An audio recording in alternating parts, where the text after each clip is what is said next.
सभी साथियों का RSD कोचिंग क्लासेज में स्वागत है। कैसे हो? अच्छे हो? स्वस्थ हो? हमने अपना जो संविधान का टेस्ट सीरीज की जो शुरुआत की है, आज उसी को कंटिन्यू करते हैं और आज का जो अपना चैप्टर होगा वो होगा संसद। उसी सीरीज का आज का अपना पहला क्वेश्चन, स्वतंत्र भारत की पहली निर्वाचित संसद कब से अस्तित्व में आई?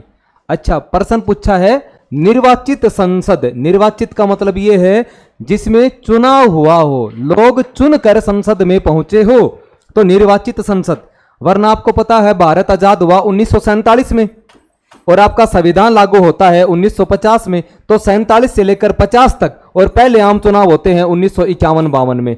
जब तक संसद का गठन नहीं हुआ था, जब तक संसद को हमने लोकसभा और राज्यसभा में कैंडिडेट चुनकर नहीं भेजे थे 1947 से लेकर 1957 तक, तब भी तो देश चल रहा था, संविधान सभा चला रही थी। लेकिन प्रश्न पूछा है निर्वाचित संसद कब से अस्तित्व में आई? निर्वाचित का मतलब यह है संसद में जनता ने चुनकर भेजे गए हो, तो 1947, 1949, 1951, 1952। तो देखो भाई 1947 में तो भारत स्वतंत्र होता है, ठीक है भाई। 1949 में आपका संविधान बनकर तैयार हुआ। क्या बनकर तैयार हुआ भाई? आपका संविधान बनकर तैयार हुआ। और 1951 में पहली पंचवर्षीय योजना की शुरुआत होती है।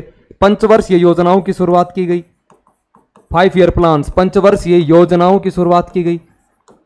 और 1952 है, इसकी जो तारीख आती है वो आती है 13 मई 1952, और 13 मई 1952 को निर्वाचित संसद भवन अस्तित्व में आई। अच्छा, संसद का मतलब यह है संसद के दो सदन होते हैं। एक तो होता है आपका लोकसभा। लोकसभा की पहली जो गठन होता है वो होता है 17 अप्रैल 1952 को लोकसभा का गठन हुआ। दूसरा सदन आता है आपका राज्यसभा। राज्यसभा, इसका जो गठन होता है वो होता है 3 अप्रैल 1952।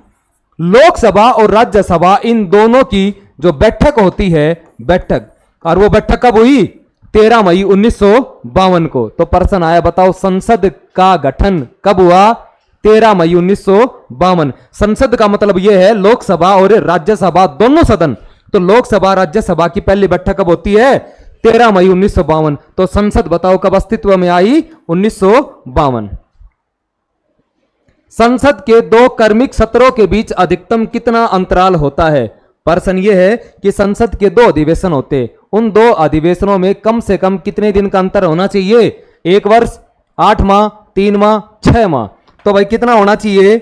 6 माह। अच्छा, 6 माह का अंतर कैसा होगा समझो। पहला सत्र हुआ, उसकी अंतिम तिथि, और जो दूसरा सत्र होगा उसकी पहली तिथि, इन दोनों के मध्य 6 माह से अधिक का अंतर नहीं होना चाहिए। और 1 वर्ष में कम से कम संसद के कितने अधिवेशन? 2 अधिवेशन होने आवश्यक है। ये कई चीज आप रट लो, जैसे मैंने आपको बता रखा है। अगर कोई चीज हमें जोड़नी है, कोई चीज जोड़नी है तो कब जोड़ेंगे? 42वां संविधान संशोधन 1976। कोई चीज को हमें हटाना है तो कब हटाएंगे? 44वां संविधान संशोधन 1978। अगर आपसे कहीं पर भी पूछ ले कि कितने माह का अंतर होना चाहिए, तो माह पूछे तो 6 माह का अंतर होना चाहिए। आपसे अगर दिन पूछ ले कि लगभग कितने दिन पहले, तो कितने दिन पहले? 14 दिन।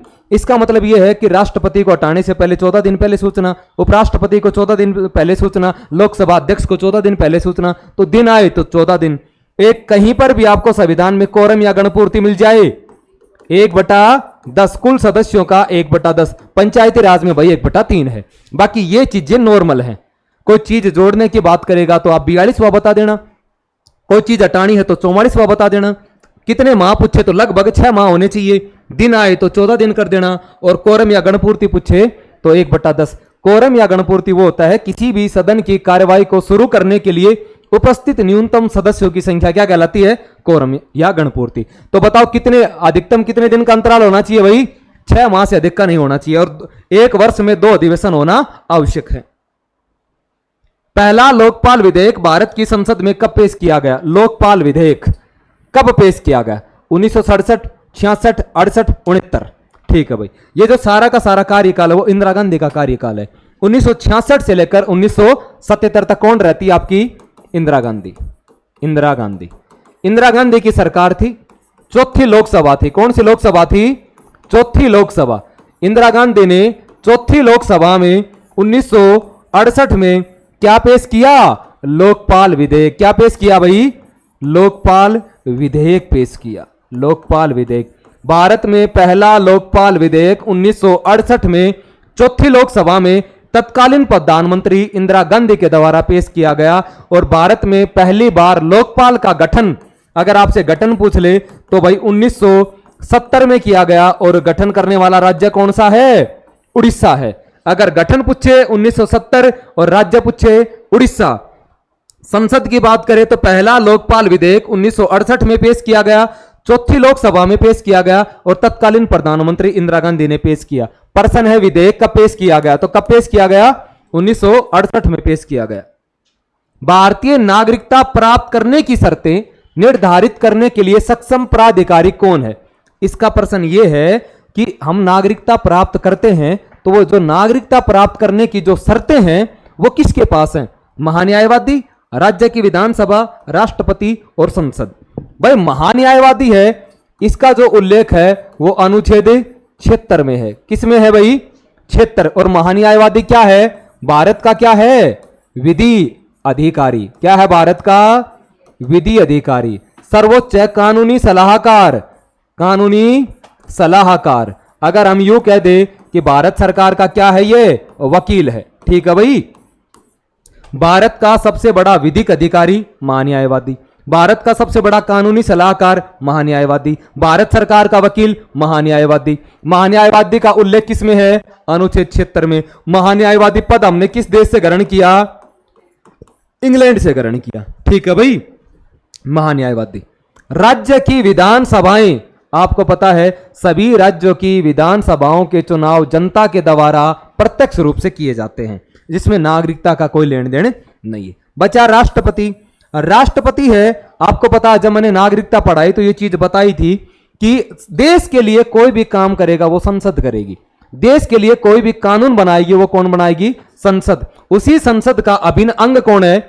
राष्ट्रपति, है ना। राष्ट्रपति एक ही हुआ लेकिन संसद के दो अंग और रह गए, लोकसभा और राज्यसभा। तो प्रश्न ये है कि जो शर्तों की जगह अगर मैं नियम लिख दूं तो, अगर मैं शर्त की जगह एक कानून शब्द लिख दूं तो प्रश्न इजी हो जाएगा कि बताओ नागरिकता से संबंधित सभी कानून कौन बनाती है? संसद। नागरिकता से संबंधित नियम कौन बनाती है? लेकिन इन्हें लिख दी शर्त। शर्त भी तो वही होती हैं, कंडीशन ही होती हैं, नियम ही होते हैं, आदेश ही होते, यही तो होते हैं। तो बताओ, एक आपका संविधान का आर्टिकल है अनुच्छेद 11। कौन सा भाई? अनुच्छेद 11। और अनुच्छेद 11 में यह कहा गया है कि नागरिकता से संबंधित सभी नियम कौन बनाएगी? संसद बनाएगी। तो भाई नियम पूछ ले, नियम कानून ये बनाती है संसद। और नागरिकता प्रदान कौन करता है? गृह मंत्रालय। कौन करता है? गृह मंत्रालय। नागरिकता मैंने पूरा समझा दिया। नागरिकता संशोधन अधिनियम कब आया? 1955 में आया। ठीक है भाई। नागरिकता कितने प्रकार से प्राप्त की जाती है? 5 प्रकार से। जन्म से, वंश के आधार पर, पंजीकरण द्वारा, भूमि अर्जन द्वारा, देशीयकरण द्वारा। ठीक है भाई। नागरिकता वाली क्लास में सारी की सारी चीजें बता रखी है। तो इसका सही आंसर क्या आता है? संसद आएगा। किस संविधान संशोधन अधिनियम के द्वारा लोकसभा सीटों की संख्या 525 से बढ़ाकर 545 की गई? तो पहली बात तो यही पता होनी चाहिए कि मूल संविधान में अपनी लोकसभा सीटें थी कितनी। 21वां संविधान संशोधन 1967, 25वां संविधान संशोधन 1972, 24वां संविधान संशोधन 1971, 31वां संविधान संशोधन 1973। देखो भाई, बात करते हैं लोकसभा की, और लोकसभा सीटों के बारे में पता करना है। लोकसभा सीट तो हम बात करें मूल संविधान, मूल संविधान में जो लोकसभा की सीट थी वो थी 500। कितनी थी भाई? 500 सीट थी। फिर लोकसभा में सीटें की बढ़ाकर कितनी की गई? 525। फिर लोकसभा में सीटें बढ़ाकर कितनी की गई? 545। और वर्तमान में लोकसभा की अधिकतम सीट कितनी है?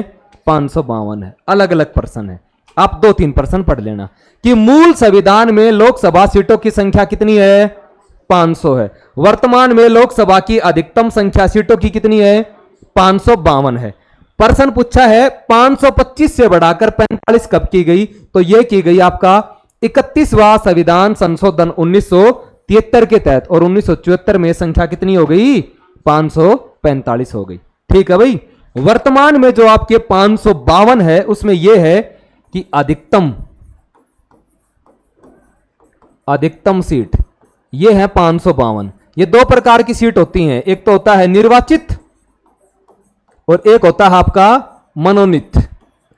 निर्वाचित होते हैं 550, मनोनीत कितने होते हैं? 2। 550 में भी 530 राज्यों से और 20 केंद्र शासित प्रदेशों से। 2 मनोनीत हैं, ये है एंग्लो इंडियन। ये कौन है भाई? आंग्ल भारतीय, एंग्लो इंडियन। वर्तमान में भाजपा सरकार ने एंग्लो इंडियन का प्रतिनिधित्व क्या कर दिया? समाप्त कर दिया। ठीक है भाई। तो प्रश्न पूछा था कि 525 से बढ़ाकर 45 कब की गई? 31वां संविधान संशोधन 1973 के तहत मूल संविधान में लोकसभा सीटों की संख्या कितनी थी? 500। वर्तमान में अधिकतम सीट कितनी है? 552। 2 क्या थे? मनोनीत। मनोनीत कौन थे? आंग्ल भारतीय। भाजपा सरकार ने उनका प्रतिनिधित्व क्या कर दिया? समाप्त कर दिया। संसद के वर्तमान सत्र का निष्कासन को क्या कहते हैं? निष्कासन होता है समाप्त करना। ठीक है भाई। संकल्प, स्थगन, कटौती प्रस्ताव, सत्रावसान। इसका मतलब यह है संसद के सत्र चलते हैं। संसद के क्या चलते हैं भाई? सत्र चलते हैं। आपने नाम सुना होगा, जैसे बजट सत्र सुना है, जैसे मानसून सत्र, जैसे शीतकालीन सत्र। ये संसद के सत्र होते हैं भाई। और जब ये सत्र चलते हैं, इन सभी सत्रों को बुलाता है राष्ट्रपति। इन सत्रों को कौन बुलाता है? राष्ट्रपति बुलाता है, राष्ट्रपति। और इन सत्रों का स्थगन भी कौन करता है? राष्ट्रपति। सत्रावसान, सत्रों को आहूत करता, आहूत मतलब बुलाना, और उनका सत्रावसान यानी सत्र को समाप्त करना, यह कौन करता है? राष्ट्रपति। कितने भी संसद में सत्र बुलाए जाते हैं वो राष्ट्रपति बुलाता है, और उनको समाप्त भी कौन करता है? राष्ट्रपति करता है। लेकिन सपोज करो जैसे शीतकालीन सत्र है, नवंबर दिसंबर में चलेगा, क्या 2 महीने राष्ट्रपति, जब 2 महीने दिल्ली बैठक होगी तो राष्ट्रपति दिल्ली संसद का सत्र कोई बुलाएगा कि भाई आप आओ, और शाम को ऐसा कोई कहेगा कि भैया बैठक समाप्त हुई अब जाओ, कल फिर कोई कहेगा? ये जो लोकसभा अध्यक्ष होता है ना, वो क्या करता है? इनका स्थगन करता है। मतलब प्रत्येक बैठक बुलाता है और उन बैठकों को समाप्त को कहते हैं स्थगन। तो इसलिए ऑप्शन में क्या आएगा आपका? स्थगन। निष्कासन को कहते हैं स्थगन। स्थगन होता है समाप्त करना। ठीक है भाई। सत्र बुलाता है राष्ट्रपति, पूरे सत्र को समाप्त करता है राष्ट्रपति, लेकिन बैठकों को स्थगन कौन करता है? आपका अध्यक्ष करेगा, और स्थगन प्रस्ताव है भाई। भारत की नई संसद भवन का उद्घाटन कब हुआ? तो बात करते हैं नई संसद भवन। नई संसद भवन, नई संसद भवन है, इसकी जो घोषणा होती है, घोषणा 10 दिसंबर 2020, और इसका जो शिलान्यास होगा वो करेगा नरेंद्र मोदी। कौन करेगा भाई? नरेंद्र मोदी। मोदी ने की 10 दिसंबर 2020 का इसका भाई शिलान्यास किया गया। क्या किया गया? शिलान्यास किया गया। मोदी ने इसकी क्या रखी? नींव रखी।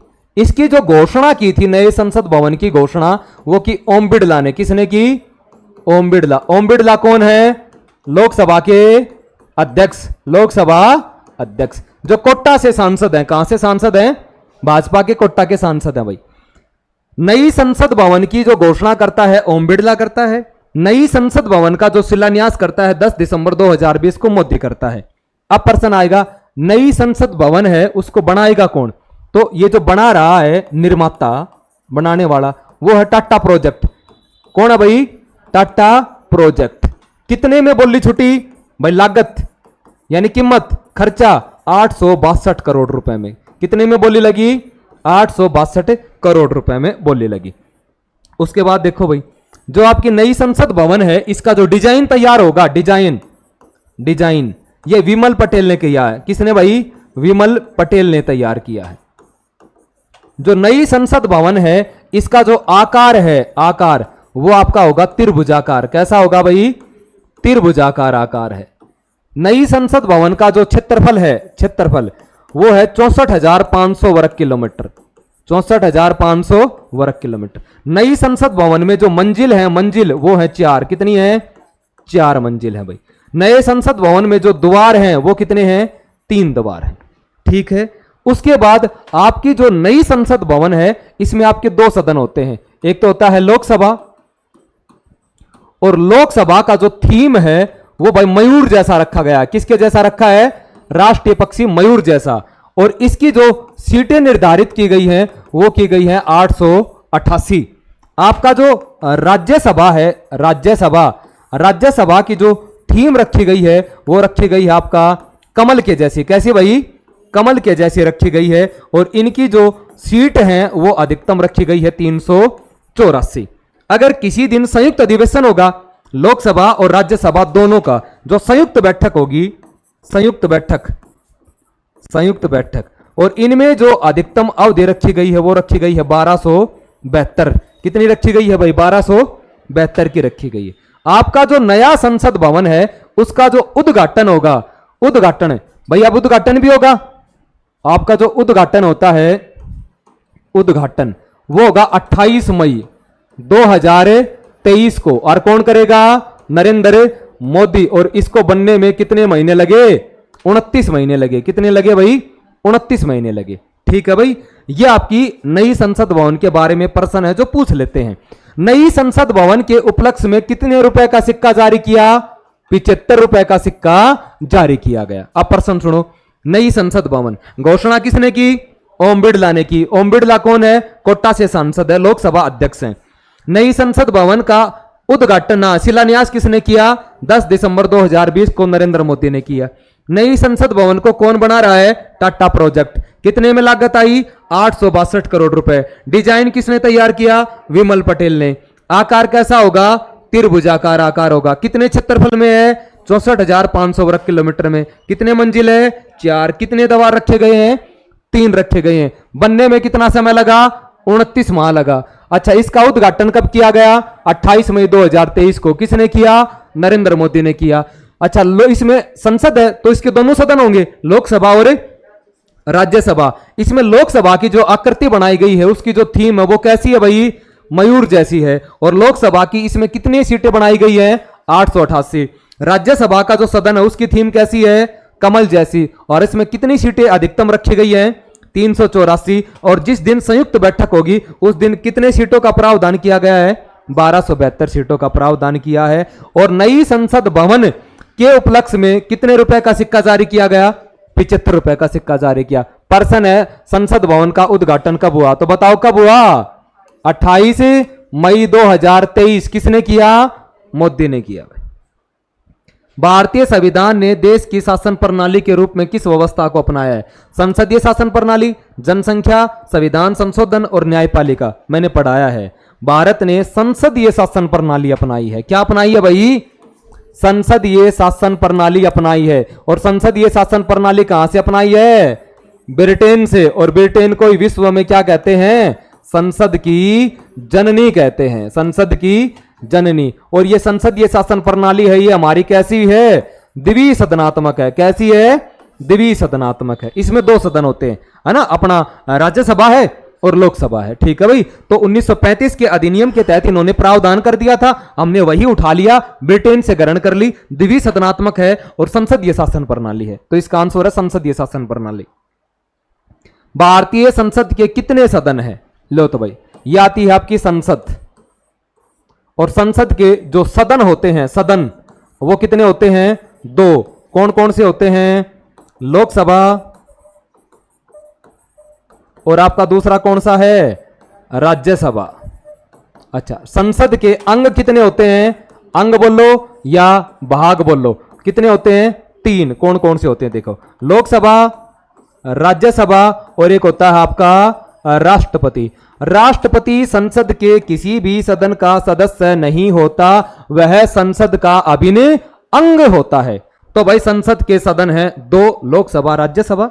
संसद के अंग हैं 3, लोकसभा, राज्यसभा, राष्ट्रपति। संसद का जो उल्लेख है वो आपका अनुच्छेद 79 में मिलता है। लोकसभा का उल्लेख है अनुच्छेद 81 में मिलता है। राज्यसभा का उल्लेख अनुच्छेद 80 में मिलता है। ठीक है। प्रश्न पूछा था संसद के कितने सदन है? तो भाई कितने सदन है? 2 सदन है। संसद के किस सदन को प्रतिनिधि सभा भी कहा जाता है? राज्यसभा, लोकसभा, दोनों को, इनमें से कोई नहीं। थोड़ी सी लैंग्वेज घूमी है। प्रतिनिधि, जनता अपने प्रतिनिधि चुनकर भेजती है डायरेक्ट। लोकसभा में किस में भेजती है? जबकि राज्यसभा के चुनाव में जनता भाग नहीं लेती, तो कौन भाग लेते हैं? जनता द्वारा चुने गए विधायक भाग लेते हैं। तो प्रश्न पूछा है किस सदन को प्रतिनिधि, प्रतिनिधि का मतलब है रिप्रेजेंटेटिव, बात करें तो जनता ने अपने प्रतिनिधि भेजते हैं, तो बताओ किस में भेजती है? लोकसभा में भेजती है। ठीक है भाई, तो इसका सही आंसर है लोकसभा। इसके और भी उपनाम है, जैसे लोकसभा को प्रतिनिधि सभा कह दिया, तो लोकसभा को क्या कहेंगे बताओ? प्रथम सदन या द्वितीय सदन है? तो प्रथम सदन। क्या बोलेंगे? प्रथम सदन। और उच्च सदन या निम्न सदन है? निम्न सदन बोलेंगे भाई। स्थायी सदन या अस्थायी सदन है? अस्थायी सदन। क्या बोलेंगे? अस्थायी। अच्छा, जनता भेजती है तो इसे बोलते हैं जनता का सदन या लोगों का सदन, लोगों का सदन। ये सारे इसके क्या है? उपनाम है। राज्यसभा का अपोजिट है भाई, राज्यसभा के क्या नाम होंगे? द्वितीय सदन। उसका प्रथम है तो इसका द्वितीय। अच्छा, उसका निम्न है तो इसका उच्च सदन, उसका अस्थायी है तो इसका स्थायी सदन, उसका जनता का है तो इसका विद्वानों का सदन या वरिष्ठ सदन, विद्वानों का, या इसी को बोल देते हैं वरिष्ठ सदन। ये राज्यसभा के उपनाम है। प्रश्न पूछा था प्रतिनिधि सभा, तो लोकसभा। संसद का स्थायी सदन कौन सा है? अभी बताया भाई, स्थायी सदन कौन सा है और अस्थायी कौन सा है? लोकसभा।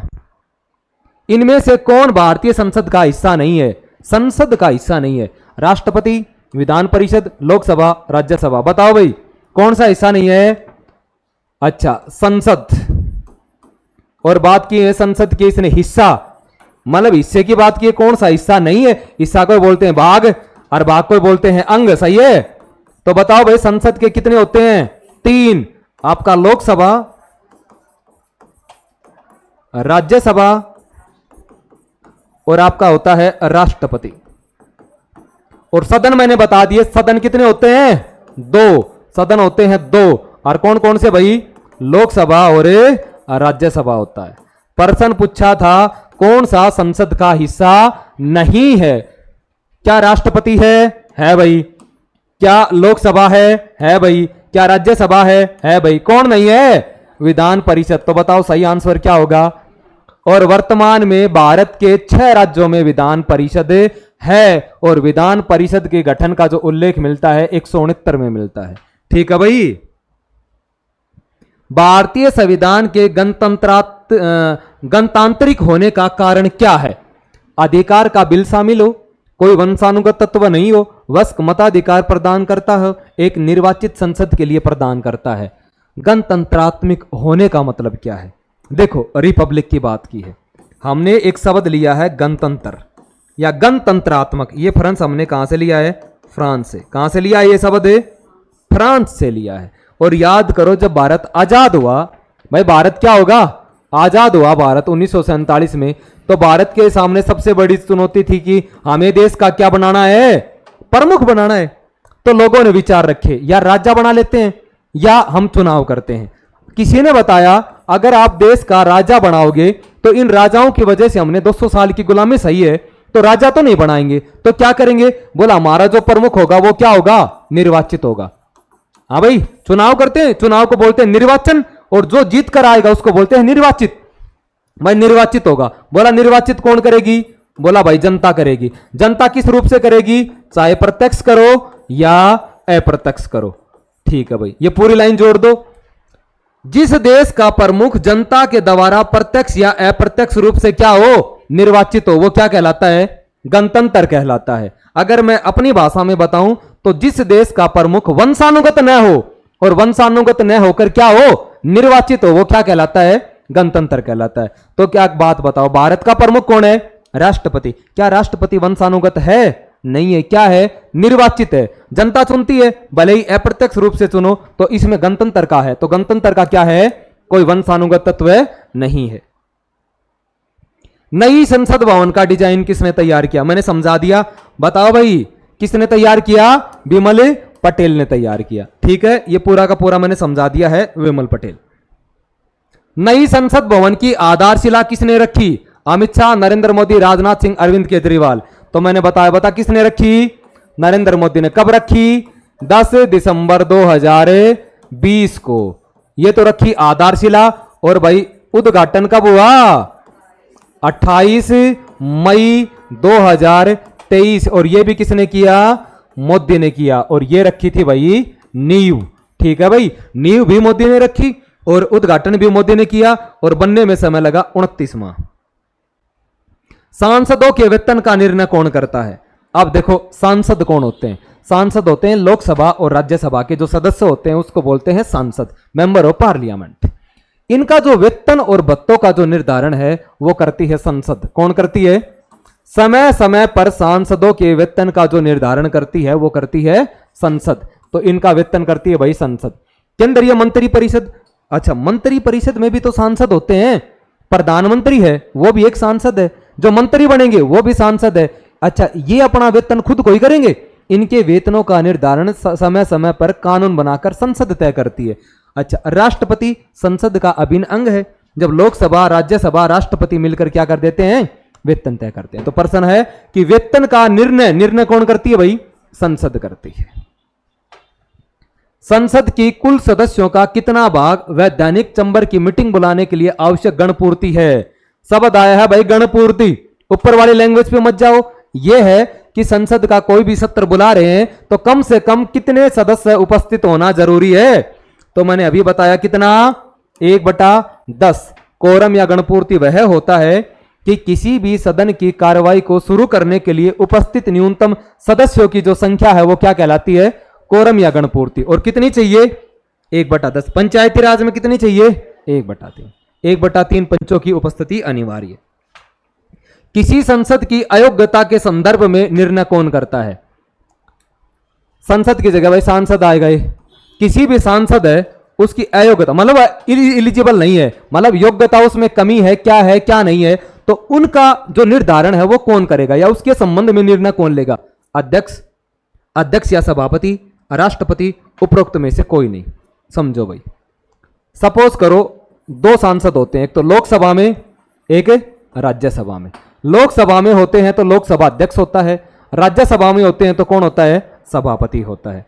लेकिन एक बात बताओ, आर्टिकल आपका संविधान में 103 दे रखा है, उसमें यह दे रखा है कि संसद के सदस्यों की जो निर्योग्यताओं है उनका संबंध में जो निर्णय करेगा वो कौन करता है भाई? राष्ट्रपति करता है। क्योंकि अध्यक्ष है ये भी तो एक सांसद ही है, और सभापति होता है ये पदेन उपराष्ट्रपति होता है, इसलिए ये तो होंगे नहीं। तो कौन करेगा इसके संबंध में? राष्ट्रपति।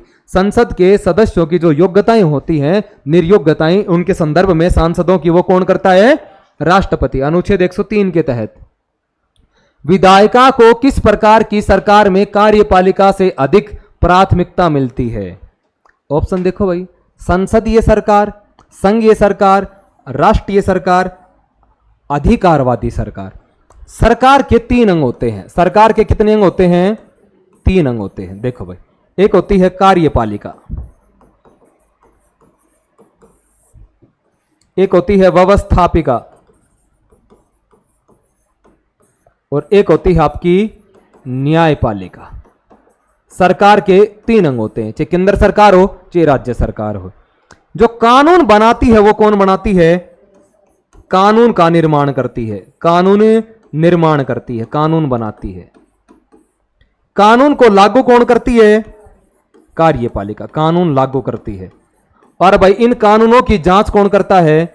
न्यायपालिका कानून की जांच करता है। न्यायपालिका निरपेक्ष रूप से स्वतंत्र रहकर काम करती है, जबकि व्यवस्थापिका और कार्यपालिका दोनों तालमेल बनाकर काम करती है। क्योंकि व्यवस्थापिका में अगर मैं केंद्र की बात करूं तो संसद आती है, संसद का अंग है राष्ट्रपति, और कार्यपालिका का भी अध्यक्ष कौन है? राष्ट्रपति है।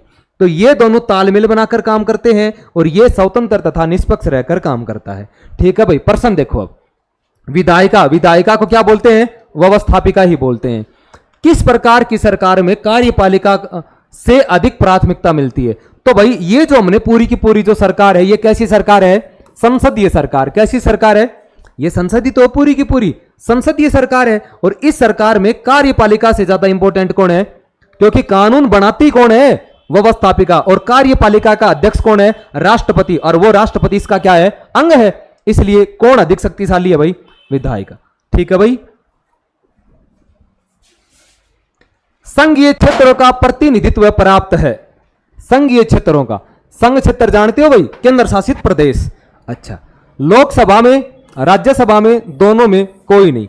बताओ भाई, जो संघीय क्षेत्र होते हैं उनका जो प्रतिनिधित्व होता है क्या लोकसभा में है? हाँ भाई, केंद्र शासित प्रदेश के सदस्य क्या लोकसभा में जाते हैं? जाते हैं। जैसे दिल्ली में लोकसभा की 7 सीट हैं और दिल्ली केंद्र शासित प्रदेश है, तो बताओ संसद में गए कि नहीं गए? गए। अच्छा, राज्यसभा की बात करूं तो दिल्ली से राज्यसभा की 3 सीटें, जाते हैं कि नहीं जाते? जाते हैं। तो दोनों सदनों में संघीय क्षेत्रों का प्रतिनिधित्व प्राप्त है, लोकसभा में भी है, राज्यसभा में भी है, दोनों में है, इनमें से कोई नहीं। तो बताओ किस में है? दोनों में है। ठीक है भाई, तो इसका सही आंसर है आपका ऑप्शन सी। ये जो आपके जो 20 क्वेश्चन थे ये सारे के सारे संसद से संबंधित है। अगला अपना जो चैप्टर रहेगा वो लोकसभा और राज्यसभा के इंपॉर्टेंट क्वेश्चन शामिल करेंगे। संविधान के पीछे के जितने भी 11-12 वीडियो बन चुके हैं उन सभी का जो लिंक है वो डिस्क्रिप्शन बॉक्स में दिया गया, आप देख लेना भाई। Thank you.